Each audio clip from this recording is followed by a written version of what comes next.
Hi hello नमस्कार सर्वांना, स्वागत आहे तुमचं माझ्या यूट्यूब चॅनलवर। तर आज आपण मुलांच्या टिफिनसाठी पडवळची भाजी करणार आहोत। तर चला आपण सुरुवात करणार आहोत। तर हे बघा, हे पडवळ घेतलेली आहे आणि स्वच्छ ही धुवून घेतलेली आहे। धुवून घेतल्याच्या नंतर असे छोटे छोटे तुकडे करून घेणार आहोत आणि ह्या बघा मध्ये कट करायचे आहे। आणि हा बघा मधला गाभारा आहे ना, हा मधला भाग तो काढून घेणार आहोत। हे बघा अशा पद्धतीने छोटे छोट्या बिया असतात त्याच्यामध्ये, त्या काढून घेणार आहोत। थोडंसं असं पांढरट कलरचं असतं, हे काढून घ्यायचं आहे अशा पद्धतीने। हे बघा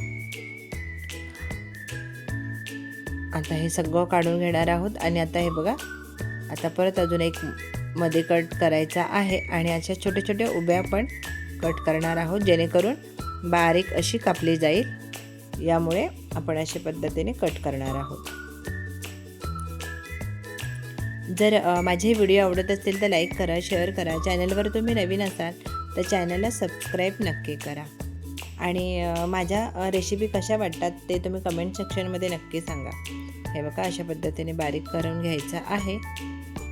आता आपण सगळ्या अशाच पद्धतीने कट करून घेणार आहोत। हे बघा आता एक पसरट भांडं घ्यायचं आहे, त्यामध्ये काढून घेणार आहोत। हे बघा सगळे असे मी कट करून घेतलेले आहे। हे बघा आता पडवळ हे थोडं उग्र असतं, त्यामुळे ना आपण उग्रपणा घालवण्यासाठी थोडंसं मीठ टाकायचं आहे। आणि सगळं मीठ पडवळच्या तुकड्यांना लागलं गेलं पाहिजे, त्यामुळे सगळीकडं असं हे चुरून घ्यायचं आहे किंवा सगळीकडं लावून घेणार आहोत। हे बघा असं सगळीकडं चुरून घ्यायचं आहे, चोळून लावून घ्यायचं आहे। आणि आता एक 10 मिनिटासाठी झाकण ठेवून तसंच ठेवून देणार आहोत। हे बघा आता 10 मिनिटांनी मी काढून घेतलेलं आहे।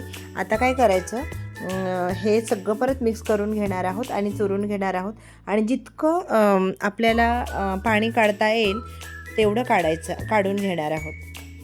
पाणी जितकं निघेल तेवढा उग्र वास असा निघून जातो, म्हणून पाणी नक्की तुम्ही काढून घ्या। पडवळाचं पाणी काढूनच घ्यायचं असतं। आता आपण एका तव्यामध्ये डायरेक्टली असं हे पिळून घेतलेलं आहे। हे बघा इतकं पाणी एका पडवळमधून निघालेलं आहे। आता हे बघा एक 5 मिनटं तरी ना चांगलं भाजून घेणार आहोत। आणि न तेल वगैरे टाकता असंच भाजले ना की छान भाजली जाते, म्हणून तव्यामध्ये किंवा कोणत्याही भांड्यामध्ये असं व्यवस्थित असते आधीच भाजून घ्यायचं आहे हे पडवळ। हे बघा असं सगळं व्यवस्थित असं भाजून घेणार आहोत। एक 5 मिनटं तरी छान भाजायला लागतात हे।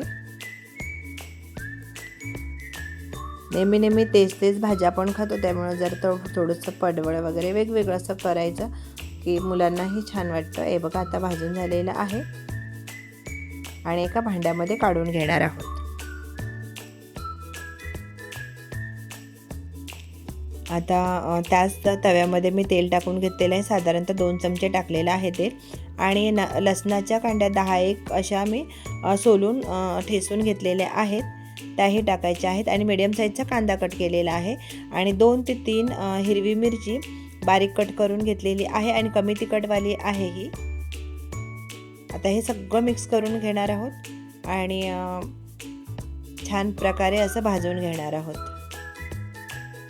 हे बघा चवीनुसार मीठ टाकायचं आहे, मी थोडं कमी टाकायचं आहे। काळं मीठ टाकायचं आहे, हिंग घेतलेला आहे, थोडा चाट मसाला टाकायचा आहे, गरम मसाला पावडर टाकलेली आहे। आणि आता सगळं मिक्स करायचं आहे। मी मीठ कमी का टाकायला सांगितलं, कारण मीठ आपण पाणी जेव्हा पडवळचं काढलं त्यामध्ये पण टाकलेलं होतं पहिल्यांदा, तर कमी टाकायचं आहे पहिलं टाकल्यामुळं, नंतर थोडं कमी टाकायचं आहे। आता हे पडवळ जे भाजलेलं आहे ते याच्यामध्ये टाकून घ्यायचं आहे आणि हे बघा सगळं व्यवस्थित असं मिक्स करून घेणार आहोत।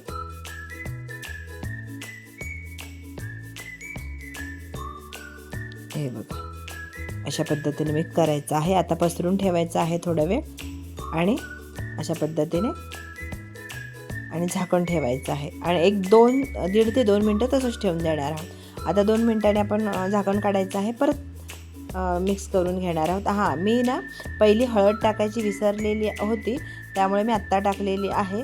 मग जो मी पावडर मसाले आपण टाकतो ना तेव्हाच हळद टाकून घ्या, मी विसरून गेलेली होती. आणि 1 ते 1.5 चमचा ह्याच्यामध्ये शेंगदाण्याचे कूट टाकलेलं आहे. शेंगदाण्याच्या कूटऐवजी तुम्ही जर खोबरं टाकलं तरीही खूप छान लागते ही भाजी. ॲक्च्युली ह्याच्यामध्ये खोबरंच टाकलं जातं, म्हणजे आम्ही तरी टाकतो. आता माझ्याकडं खोबरं नव्हतं म्हणून मी शेंगदाण्याचं कूट टाकलेलं आहे.